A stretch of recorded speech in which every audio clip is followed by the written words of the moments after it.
રાજ્યમાં 800 કરોડથી વધુના સાયબર ફ્રોડનો મામલો સામે આવ્યો કે જ્યાં સ્ટેટ સાયબર સેલ દ્વારા વધુ 6 આરોપીઓની ધરપકડ થઈ। અગાઉ કેસની અંદર 10 આરોપીની ધરપકડ થઈ ચૂકી છે।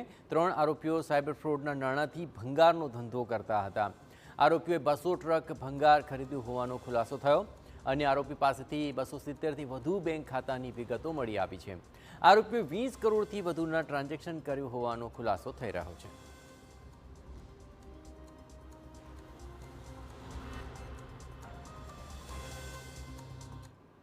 સિમ અને 270થી વધુ બેંક ખાતાઓ છે એ આ ગુનાના કામ જે આખું મોટું 804 કરોડનું ફ્રોડ છે એમાં આપેલા છે।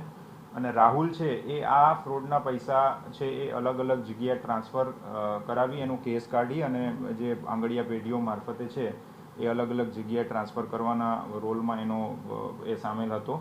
અને એવી રીતે એ પેમેન્ટ જે પ્રોસેસર કહેવાય એવી રીતે એ આરોપીની ભૂમિકા રહેલી છે। તો આવી રીતે આ 6 જે અગાઉ ગુનો નોંધાયેલો હતો એમાં વધુ 6 આરોપીઓની તપાસના અંતે આજે ધરપકડ કરવામાં આવી છે।